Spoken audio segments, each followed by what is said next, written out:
오늘 본문 말씀 중심으로 믿음의 시야를 넓혀라.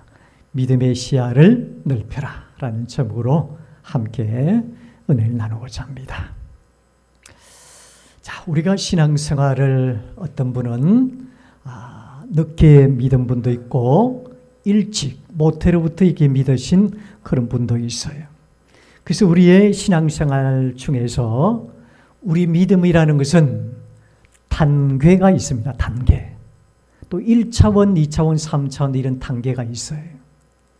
그래서 보통 보면 1단계 아니면 2단계에 대다수가 우리 성도님들이 머물게 되는 그런 모습을 볼 수가 있습니다. 저 사람은 한 60년, 70년 믿었는데 항상 1단계 하면 2단계에 머물 때가 있다. 그렇게 말씀을 들을 수 있어요. 자, 여기서 우리가 1차원 단계는 우리 신앙생활 가운데 1차원 단계는 대개가 보면 믿고 기적이라든지 현상 이런 것들을 보고 믿으려고 하는 신앙이에요. 뭔가 나타내 보여주셔야 믿는 믿음, 그 1단계입니다. 우리 1차원의 신앙이 이렇다는 거예요. 어떤 기적이나 어떤 현상을 보고 믿으려고 하는 신앙. 이것이 바로 1단계의 신앙이 되겠습니다. 그 다음에 두 번째 우리가 2차원적인 신앙은 믿고 기적도 또 기적도 아닐지라도 기적이 아닐지라도 삶 속에 하나님의 손길을 그래도 경험하면서 살아가는 그런 믿음이에요. 꼭 기적만 아닐지라도 나의 삶 속에 하나님의 손길을 경험하면서 살아가는 신앙. 이 믿음을 우리가 2차원적인 신앙이다. 그렇게 제 나름대로 한번 그렇게 생각을 해봤습니다. 그래서 우리 성도님들은 대다수가 한 80% 이상이 이 신앙에 머문다는 거예요. 그럼 제 3차원의 세 번째 단계에 신앙은 어떤 신앙이냐? 믿고 기적은 아닐지라도 또 하나님의 손길만 아니라 늘 하나님이 일하시는 하나님, 또 살아계시는 하나님, 그 하나님을 내 삶 속에 늘 경험하면서 살아가는 그런 신앙. 이 3차원의 신앙이 성숙한 신앙이란 말할 수 있습니다. 자, 이제 마지막으로 더 성숙하고 정말 우리가 하나님께서 원하시는 또 하나님께서 원하시는 그 신앙의 단계는 제4차원의 단계. 이 4차원의 단계를 우리가 영적으로 말하면 영의 차원이다. 그렇게 말씀을 드릴 수 있어요. 자, 이것은 하나님, 이 성령님과 함께하는 그런 믿음의 삶을 말해요. 믿음의 삶을 말하는데 우리가 믿고 응답이 없어도 또 하나님이 침묵하셔도 기적이 일어나지 않아도 그 깊은 고난 가운데서도 내려놓고 감사하면서 하나님만 바라다 보며 살아가는 신앙. 이 신앙이 영적인 4차원의 신앙, 하나님께서 원하시는 신앙이라는 거예요. 우리 예수님께서 우리에게 보여주신 신앙이 바로 이것입니다. 어떠한 상황 가운데서도 내 모든 것들을 다 내려놓고 감사하면서 살아가는 신앙. 이 신앙이 본된 신앙이라는 거예요. 신앙의 가장 본된 신앙이 뭐냐? 바로 이 4차원적인 신앙이다. 또 성령님과 함께하는 신앙이다. 이렇게 말씀을 드릴 수 있습니다. 자, 우리가 더 구체적으로 말씀을 드리지 못하고 제가 오늘 시간 관계상 그냥 이렇게 1차원, 2차원, 3차원, 4차원 영적인 차원까지 이렇게 간략하게 말씀을 드렸습니다. 자, 나는 과연 그러면 어떤 차원의 신앙인가? 대개가 보면 하나님이 우리에게 보여주시는 기적이라든지 나타나는 현상, 이것을 보고 믿으려고 하고 또 믿고 기적은 아닐지라도 삶 속에 그냥 하나님의 손길이 늘 우리와 함께한다 하는 그런 하나님의 손길을 경험하면서 살아가는 신앙, 이 신앙 1차원, 2차원의 신앙을 우리가 대다수 그렇게 살아가고 있다는 것입니다. 그래서 우리의 신앙은 가장 영적인 하나님께서 원하시는 신앙은 어떤 신앙이냐? 기적과 우리 예수님이 또 우리 하나님이 침묵하는 것과 이런 상관없어요. 중요한 게 뭐냐면은 그 깊은 고난 가운데서도 모든 것 다 내려놓고 감사하면서 끝까지 하나님을 바라보며 하나님 하실 일을 기대하며 살아가는 신앙. 이 신앙이 가장 온전한 신앙이고 하나님께서 원하시는 정말로 성숙한 영적인 신앙이다. 그렇게 말씀을 들을 수 있습니다. 자, 과연 나는 어떤 차원의 신앙인가? 한번 1단계부터 4단계까지 한번 살펴보면 여러분들의 신앙이 나올 것입니다. 자, 오늘 아브라함이 어떻게 보면 이 4차원 신앙, 영적인 하나님과 함께하는 신앙, 고난 중에도 하나님과 함께하는 신앙을 우리에게 보여주시고 또 여호수아와 갈렙도 어떻게 보면 영적인 4차원의 그런 신앙을 우리에게 보여주셨기에 하나님께서는 그 성경 민수기를 통해서 이렇게 하나의 샘플로 또 신앙의 본으로 우리에게 보여주시는 것입니다. 자, 아브라함에게 하나님께서 약속을 주시면서 동서남북을 바라보라 말씀하셨습니다. 아브라함이 바라본 이만큼의 하나님은 그 땅을 주셨어요. 자, 우리는 영적인 시각으로 믿음으로 바라본 만큼 그 땅을 하나님께서 주시게 되어 있습니다. 또 은혜도 그 내가 바라다 본 만큼의 영적인 시야 가운데 하나님은 은혜도 주시는 거예요. 자, 우리가 영적인 시야가 넓고 깊고 통찰력이 있는 저 멀리 바라다 볼 줄 아는 사람은 창대한 하나님의 비전의 땅, 하나님의 거룩한 땅을 차지할 수가 있다는 것입니다. 우리 창세기 13장을 한번 찾아볼까요? 창세기 13장 14절로 15절까지 보겠습니다. 창세기 13장 14절로 15절. 예, 같이 함께 봉독하겠습니다. 롯이 아브라함을 떠난 후에 여호와께서 아브라함에게 이르시되 너는 눈을 들어 너희 있는 곳에서 북쪽과 남쪽 그리고 동쪽과 서쪽을 바라보라. 보이는 땅을 내가 너와 네 자손에게 주리니 영원히 이르리라. 예, 우리가 영적 세계를 바라다 본 만큼의 우리의 영적인 시야가 뭐냐? 이게 우리의 믿음의 수준이 또 믿음의 크기다. 그렇게 말씀을 들을 수 있습니다. 자, 이 어떤 우리가 바라다 본 만큼의 이 분량은 하나님과의 관계가 깊어지고 영의 세계가 깊어진 단계다. 그렇게 말씀을 들을 수 있어요. 하나님은 창세기 1장 28절에 보면 충만하라, 정복하라, 다스리라. 자, 우리 사람에게 이런 귀한 특권을 우리에게 누릴 수 있도록 주셨어요. 자, 이 특권을 우리가 누릴 수 있는 사람은 영적인 믿음의 시야가 넓은 사람이에요. 또 깊고 큰 사람이에요. 우리가 얼마만큼 영적인 깊이가 있느냐에 따라서 하나님은 그 우리의 믿음의 수준에 따라 하나님의 영적인 은혜를 부어주시고 축복을 주시는 거예요. 그렇죠? 자, 그렇지 않으면 우리가 교만할 수가 있거든.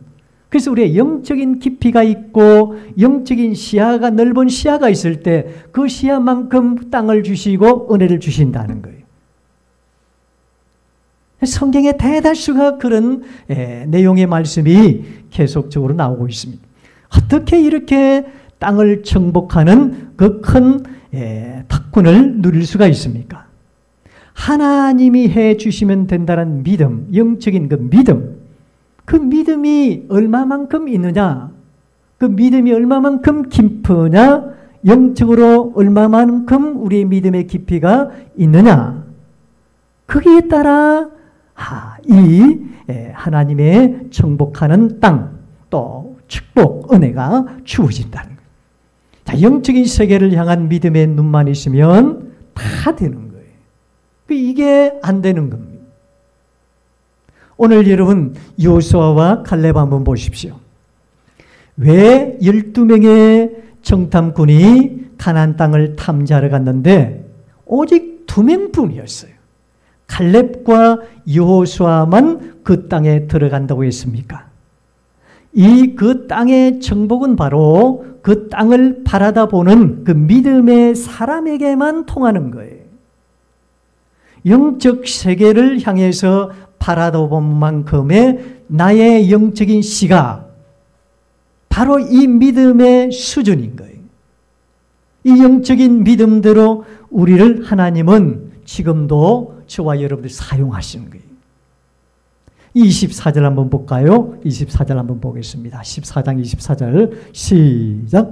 그러나 내 종 칼렙은 그 마음이 그들과 달라서 나를 온전히 따라선적 그가 갔던 땅으로 내가 그를 인도하여 드리리니 그의 자손이 그 땅을 차지하리라. 자, 그 마음이 그들과 다른데 어떻게 다르냐? 나를 어떻게 따랐다고요? 온전히. 이게 신앙의 깊이를 말해요. 영적인 깊이를 말하는 것입니다.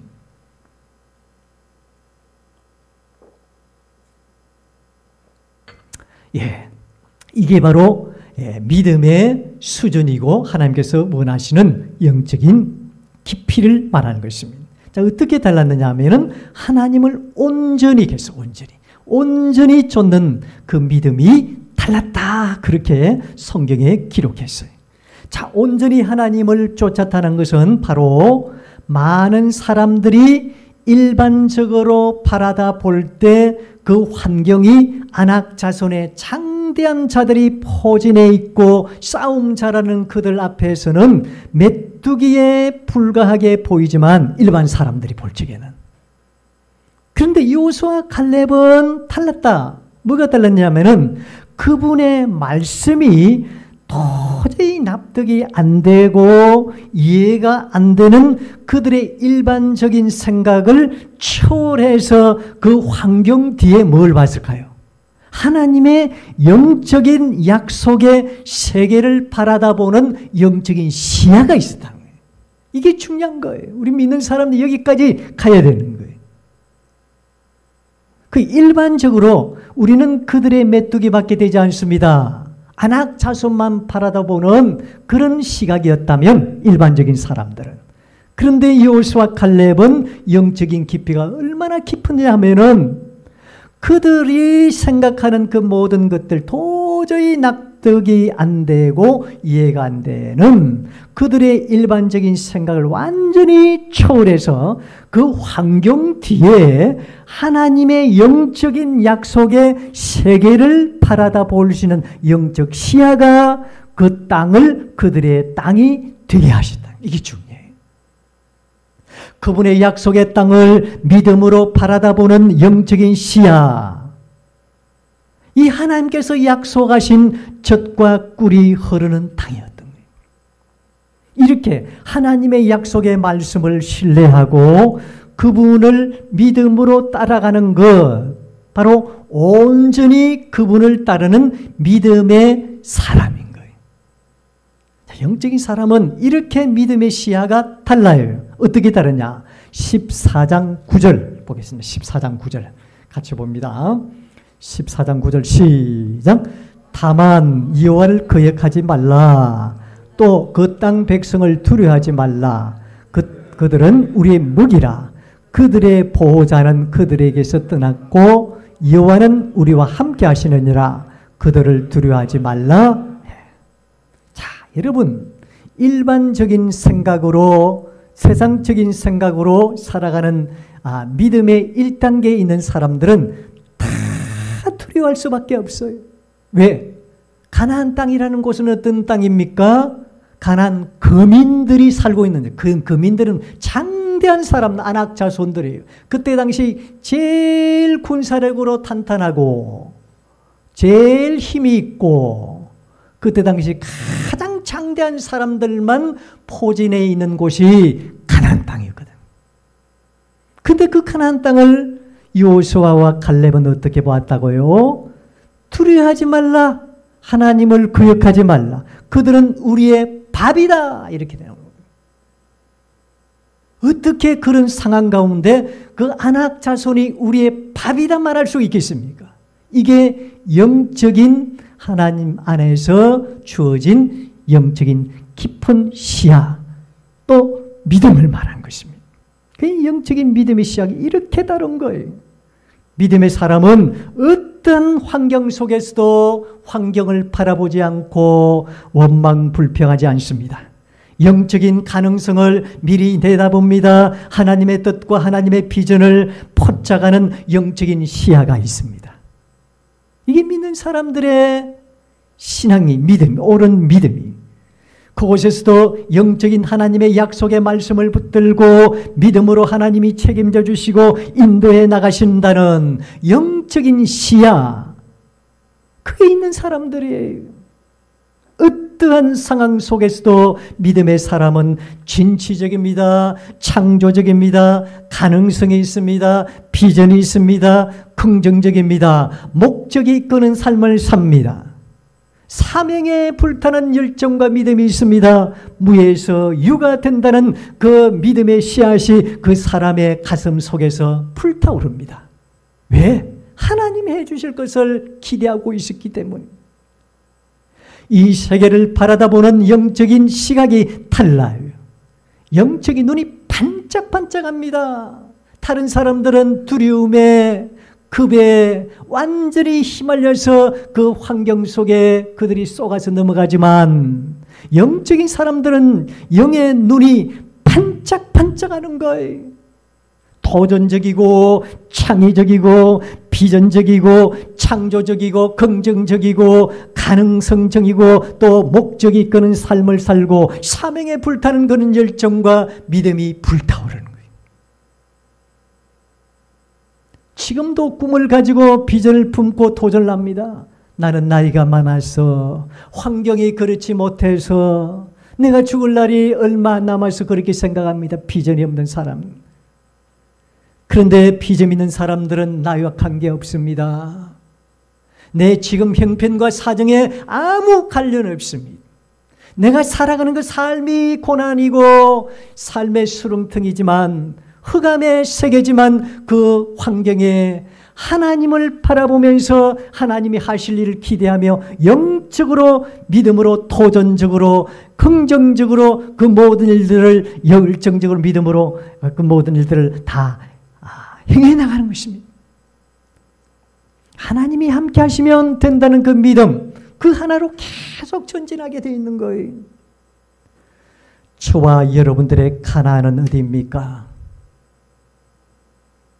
저와 여러분들의 하나님께서 우리에게 가나안을 주셨습니다. 축복의 땅, 약속의 땅을 우리에게 허락하셨단 말입니다.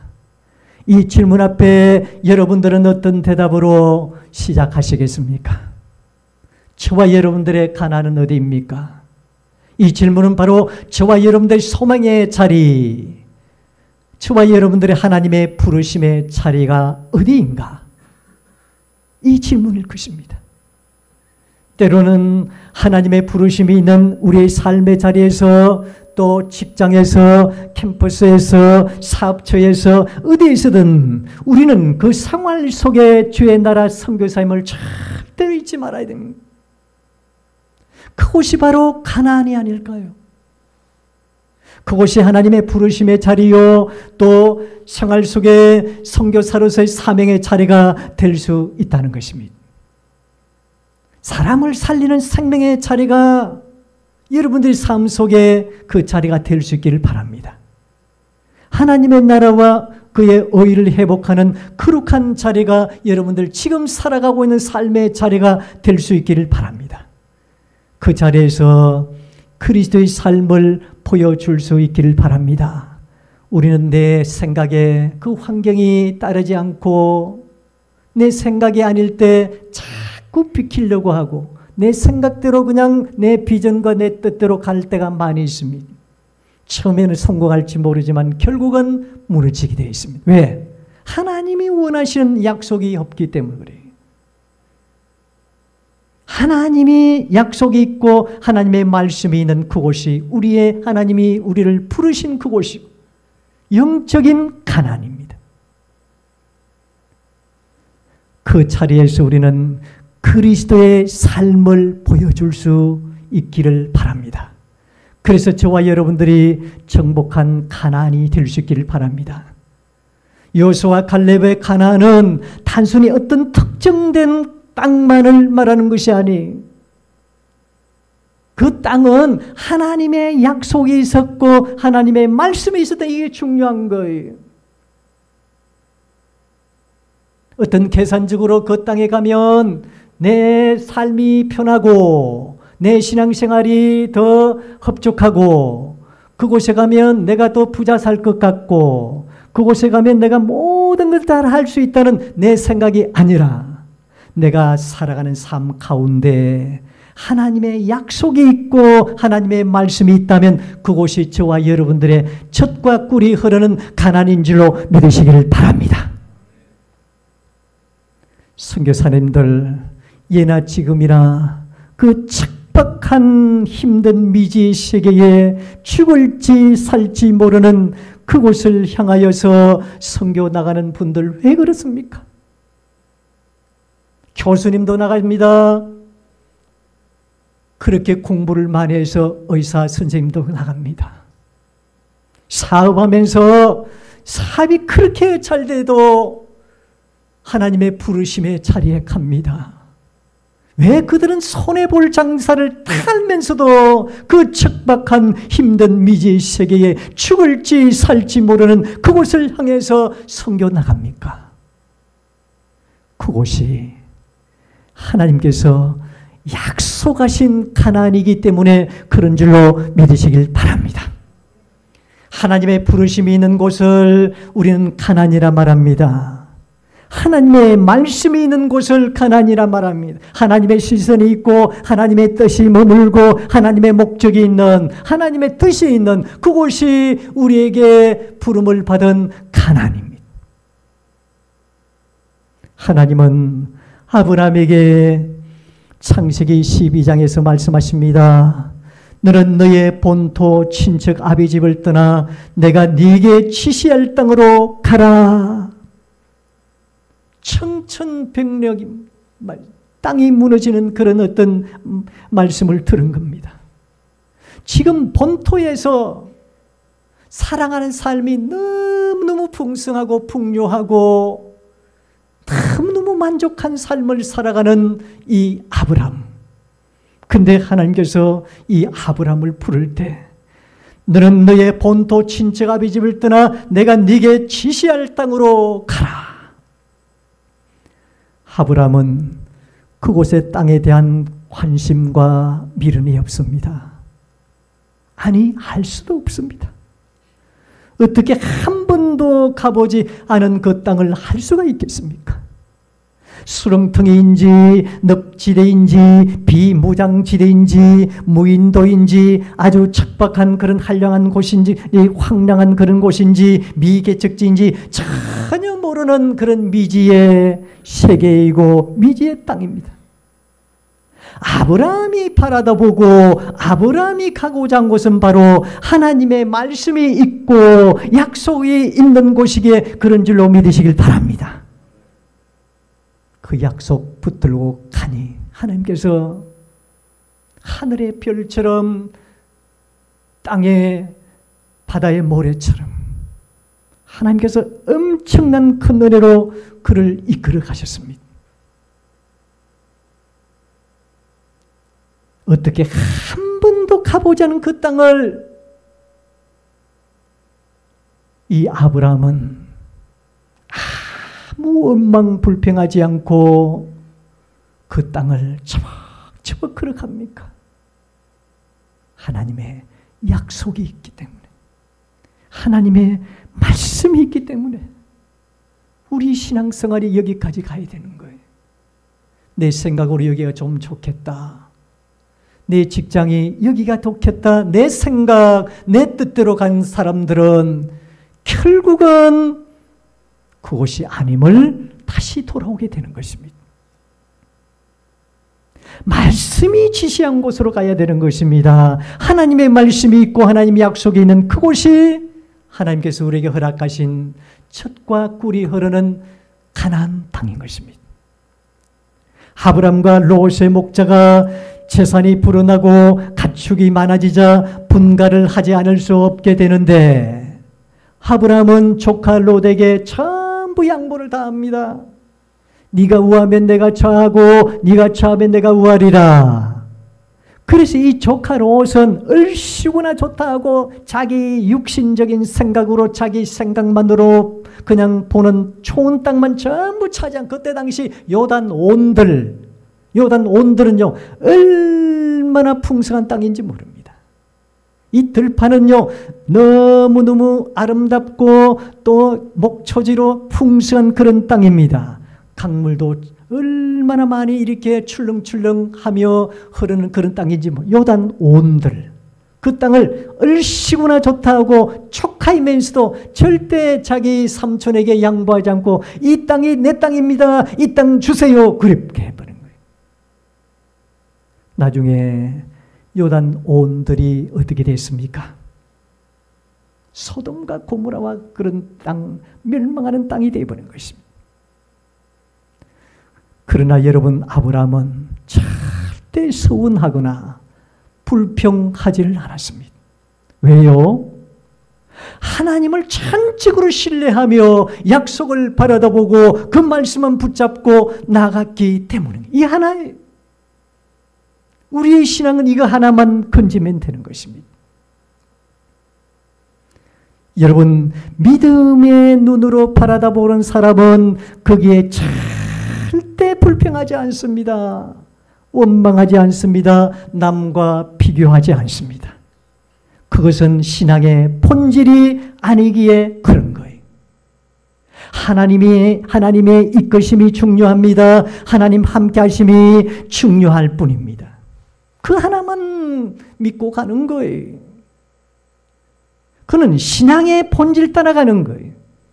그의 본질은 바로 하나님의 약속이고 하나님의 말씀이었습니다. 말씀을 따라 그냥 그 약속 믿고 가는 것입니다. 하나님은 이 아브라함을 믿음의 조상으로 세워주신 줄로 믿으시길 바랍니다. 그곳은 비록 힘들고 고통스러운 황무한 땅이라 할지라도 그곳은 하나님의 말씀이 있고 약속이 있기 때문에 그는 처벅처벅하고 그 길을 가는 거예요. 하나님이 책임져 주시고 다스려 주시고 인도해 주시는 그곳이기에 그렇기 때문입니다. 말씀은 황량한 땅도 변화시키고 회복시켜 주실 줄로 믿으시길 바랍니다. 척박한 땅도 생명이 넘치게 할 줄로 믿습니다. 회생시켜 주실 줄로 믿습니다. 저와 여러분들의 자리가 척박한 자리라고 원망 불평하지 마십시오. 내가 사는 그곳이 힘겹고 어려운 곳이라고 한탄하고 포기하지 마십시오. 하나님께서 저와 여러분들의 믿음을 보시고 일으켜 주셔서 이곳이 바로 젖과 꿀이 흐르는 가나안 땅이란다 하고 우리에게 말씀해 주실 거예요. 저와 여러분들의 간절한 기도의 소리를 들으시고 만져주실 줄로 믿습니다. 여러분, 갈렙처럼 여호수아처럼 말씀을 붙잡으세요. 하나님의 약속을 붙잡으십시오. 그리고 그 약속과 그 말씀을 붙들고 믿음으로 전진하는 거예요. 전진하는 거예요. 믿음으로 다만 하나님의 약속의 말씀을 붙들고 믿음의 시야를 넓혀서 나가는 거예요. 전진하는 거예요. 또 도전하는 거예요. 그곳에서 가능성을 보는 거예요. 아무 걱정 근심할 필요가 없습니다. 두려워할 필요가 없습니다. 하나님께 맡겨드리고 약속의 말씀을 붙들고 믿음으로 담대하게 나갈 때 저와 여러분들의 축복된 아름다운 가나안이 될 줄로 믿으시길 바랍니다. 이 남은 한 해는 우리에게 주어진 약속의 땅 가나안의 꿈을 품고 그분의 말씀을 의지하여 기도하면서 저와 여러분들만의 가나안을 정복할 수 있게 되기를 바랍니다. 저와 여러분들의 삶의 자리가 젖과 꿀이 흐르는 가나안이 될 수 있기를 바랍니다. 하나님이 함께 하시는 가나안이 될 수 있기를 바랍니다. 위로와 소망이 넘치는 꿈이 소망이 있는 그런 가나안이 되기를 바랍니다. 그래서 저와 여러분들 가정과 직장과 교회가 주님의 약속된 소망 넘치는 풍성한 가나안이 될 수 있기를 바랍니다. 그래서 이 가나안에서 하나님과 늘 함께하는 삶으로 하나님의 은혜와 복을 누리며 살아가는 또 승리하는 복된 삶이 될 수 있기를 주의 이름으로 축원합니다.